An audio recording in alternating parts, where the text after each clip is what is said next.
చంద్రబాబు నాయుడు అనే వ్యక్తి ఏం చేస్తూ ఉన్నాడని అడుగుతా ఉన్నా. నిద్రపోతున్నాడా?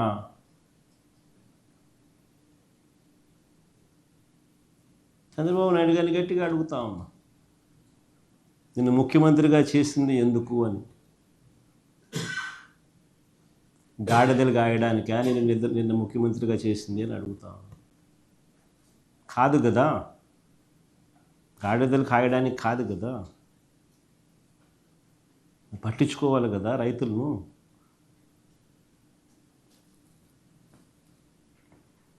చివరికి ఏ స్థాయిలో నిజంగా చంద్రబాబు నాయుడు గారి ప్రభుత్వాన్ని చూస్తే బాధ ఎక్కడ అనిపిస్తుందంటే, పులివెందుల్లో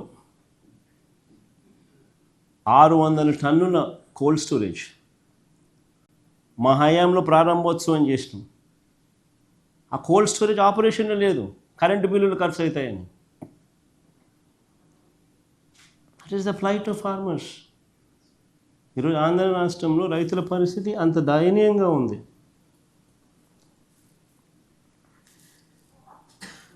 ఒకవైపున రైతుల పరిస్థితి ఇంత దయనీయంగా ఉంది. రైతులకు ఇచ్చిన హామీలు మోసంగా తేలుతూ ఉన్నాయి. ఇంతకుముందు లాస్ట్ ప్రెస్ కాన్ఫరెన్స్లో, ప్రెస్ మీట్లో నేను చంద్రబాబు నాయుడు రైతుల కోసం ఏం అన్న మాటలు ప్లే చేసి చూపించిన, నాశనం చేసి ప్లే చేసి చూపించిన, మీ అందరి సమక్షంలోనే జరిగింది. పిఎం కిసాన్ కాక అన్నదాత సుఖీ బాబా 20,000 ఇస్తానన్న మాటలు ప్లే చేసి చూపించిన ఇక్కడ ఇదే టీవీలోనే. మళ్ళా ప్లే చేస్తే రిపీట్ అవుతుంది కాబట్టి ఐఎమ్ స్పేరింగ్ దట్ గెస్చర్. రైతులకు ఇచ్చిన ప్రతి మాట మోసంగానే తయారైపోయింది. రైతుల బ్రతుకులు అగమ్య గోచరంగా తయారయ్యాయి.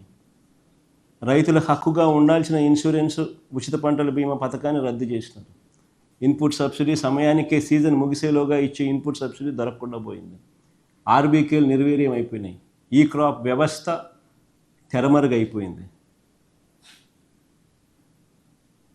తూతూ మంత్రంగా ఈ క్రాప్ చేశామన్నట్టుగా తయారయ్యాయే తప్ప అసలు ఒక పంట పొలంలో రైతును నిలబెట్టించి ఆ రైతు వేసిన ఆ పంట మధ్యలో ఆ రైతు నిల్చుని ఫోటో తీసి జియో ట్యాగ్ చేసి, ఇది ఈ రైతు, ఇన్ని ఎకరాలు ఈయన రైతు వేసినాడు, ఈ ఎకరాల్లో ఈ పంట ఈయన వేశాడు అనే దాన్ని ఆర్బీకేకు అనుసంధానం చేసి, దట్ ఈస్ కాల్డ్ ఈ క్రాప్. ఆ తర్వాత ఆ ఆర్బీకే పరిధిలో ఆ రైతుకు ఎక్కడ నష్టం జరిగినా కూడా, గిట్టుబాటు ధర రాని పరిస్థితి ఎక్కడ ఉన్నా కూడా, ఆర్బీకేలో ఒక పోస్టర్ ఉండేది, ప్రతి పంటకు ఇది గిట్టుబాటు ధరలని, ఈ పంటకి ఇది గిట్టుబాటు ధర, ఈ పంటకి ఇది గిట్టుబాటు ధర అని. ఎక్కడైనా అటువంటి గిట్టుబాటు ధర రాని పరిస్థితి ఎక్కడైనా ఉంటే వెంటనే ఆర్బీకే యాక్టివేట్ అయ్యేది. ఆ ఆర్బీకే పరిధిలో వెంటనే డిస్ట్రెస్ కాల్ జాయింట్ కలెక్టర్కి వెళ్ళేది.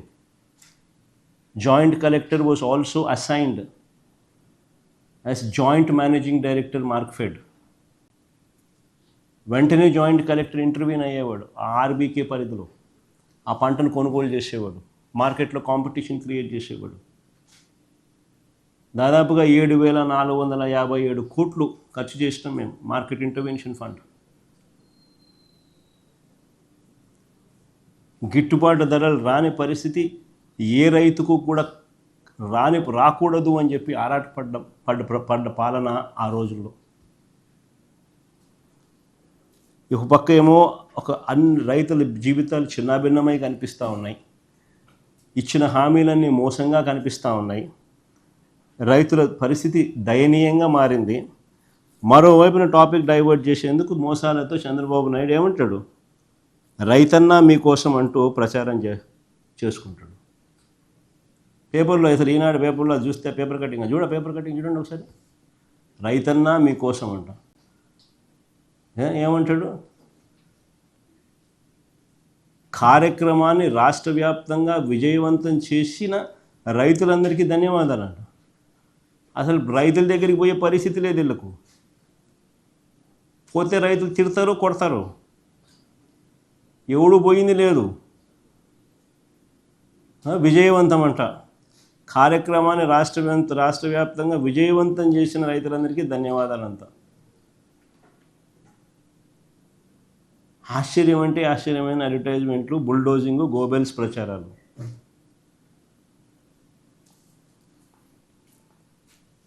అసలు